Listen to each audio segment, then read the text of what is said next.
Hello, Cathy. Thank you so much for joining us today. To kick off this coffee break conversation, why don't you introduce yourself, tell us a little bit about what you do here and how long you've been with the organization.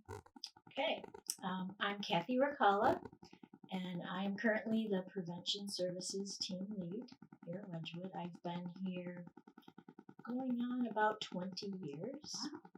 Wow. So would you say that the kids that you're seeing at community sites and at schools, are they the ones that school social workers have identified as struggling, or is it any student that would like to participate? So we start working with the entire student body. Okay. So they would not necessarily be identified as at risk when we're in the schools. Okay. Beyond that, though, once we do initial programming education in the classroom, we might identify students that need more. And then we might do small group or even one-to-one mentoring with those kids. Okay. So every student gets the education and the good information, but then you're there and available for kids who might need the extra support. Yes. Yeah, what we do when we do for instance, in our Project Success program, we begin with prevention education, which is basic information about substance use, risks, communication, assertiveness, stress management.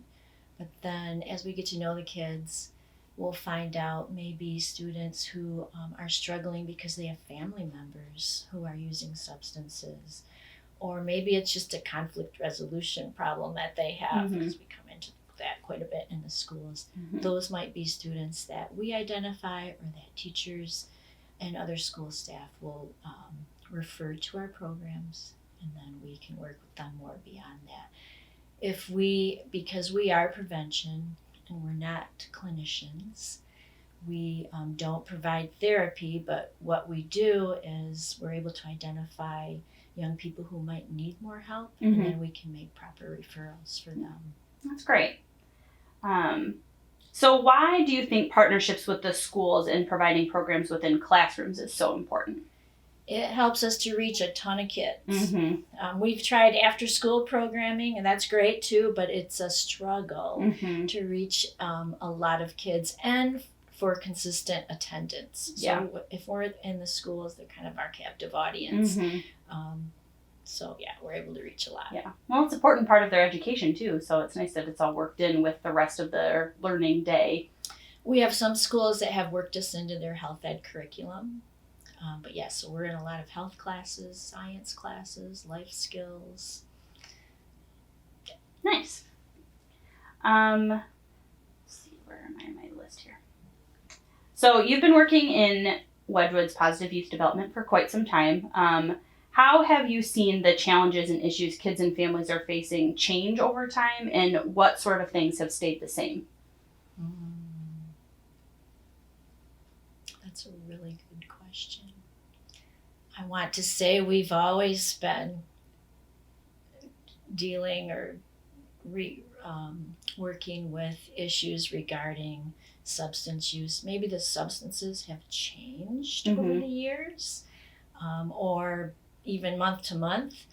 We're seeing a ton more young people that are vaping. We're seeing more marijuana use. But alcohol has not gone away, so we still are educating about that.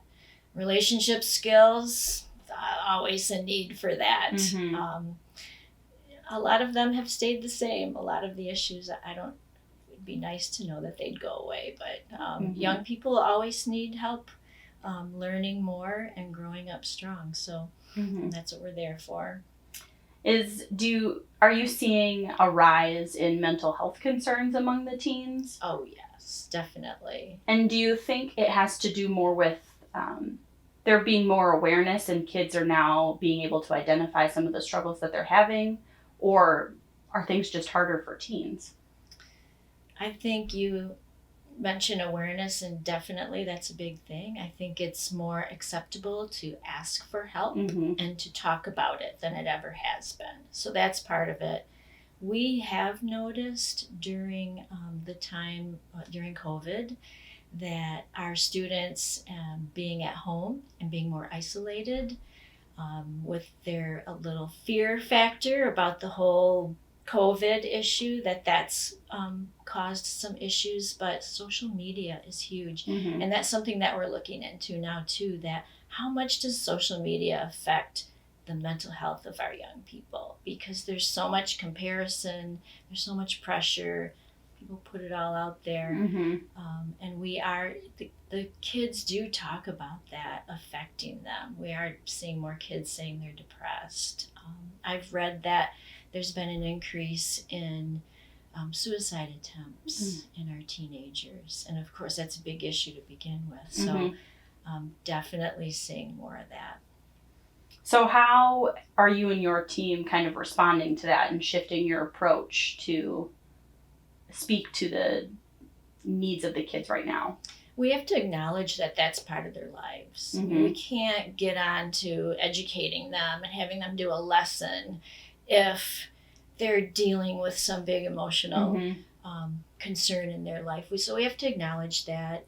Our facilitators are all trained in trauma-focused care and education, that we learn to look for young people who might be having an issue or might be even triggered by something that we say. Mm-hmm. So after all of this time, what keeps you motivated and excited about what you do? This is work that you can put your heart into. Mm-hmm. I mean, who doesn't want to help our kids grow up to be strong and healthy? So the work, it's more than work.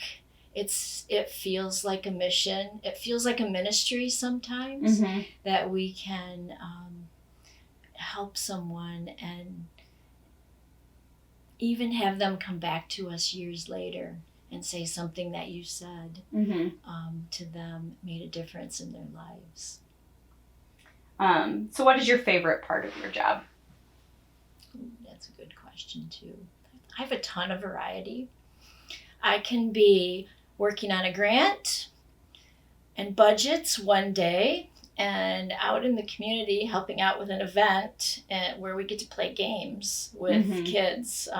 Like we did this Saturday, we played pumpkin golf. Oh, fun. Candy corn ring toss.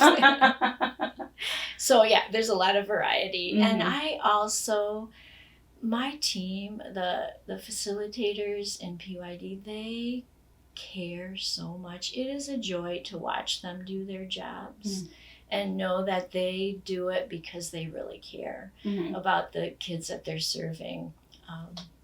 So they're a joy to work with. I supervise them, but it's very easy work. It's nice to have a good team around you. Definitely.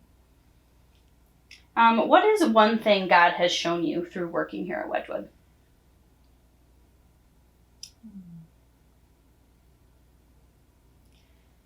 I have seen people that care about each other,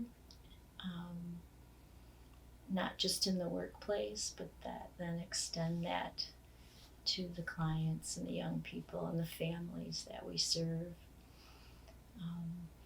That's apparent and easy to see when you come to Wedgwood. Beautifully said.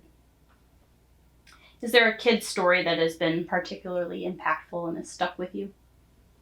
I'm trying to think about this. There's a lot of them. And one that I tell often, but it was probably one of the proudest moments in my life when we had just done an event.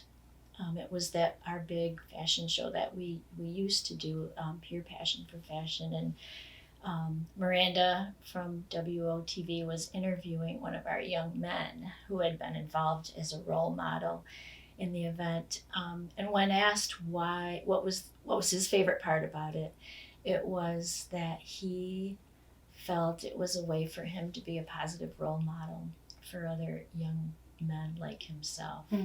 And wasn't prompted by me. He said that on his own. And I felt very proud watching that moment. So then he was excited to take what he had learned and share it with others, which is like best case scenario for an educator. That's what we're trying to do, right? Is spread the message. And beautiful. What is one thing that you think would surprise people about prevention and development work? Well, I want to say that we're fun. It sounds like it with the pumpkin golf. But I don't know if that's a surprise because maybe because of that, you see,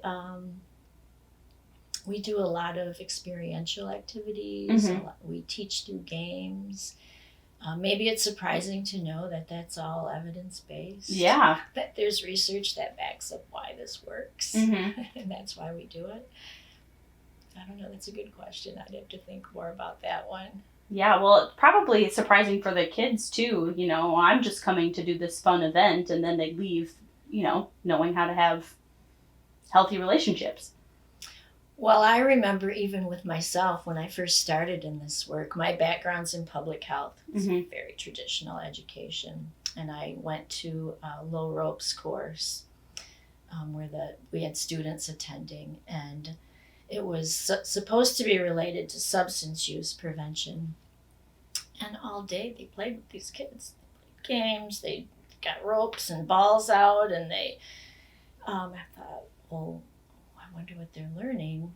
And then the more I watched, okay, let's process how that activity went. All right, everyone, let's talk about peer pressure and how, what were things that pressured you to make decisions during this activity. And the light bulb went off. Oh, this is how they learn through activities. Very cool. And then they're also building relationships with safe adults, Exactly. which I'm assuming that some of the kids you're working with don't necessarily have a lot of those in their lives. That's very true.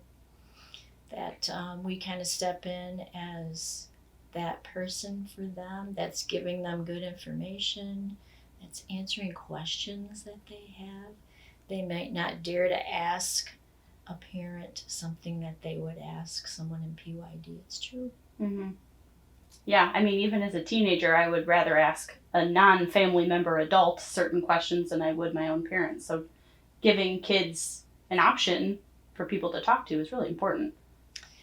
And some of it, like you said, they don't dare to ask that question. In a lot of our programs, we have a question box. Kids can write down their question and kind of anonymously put it in the box, and then we take time to answer those. Sometimes you open them and they're totally inappropriate because kids are kids, right? And then you can answer that question for the whole group. So if one child asks, there might be several more that are interested in the answer too. But it's a safe way for them to ask their question and to get the answer that they need.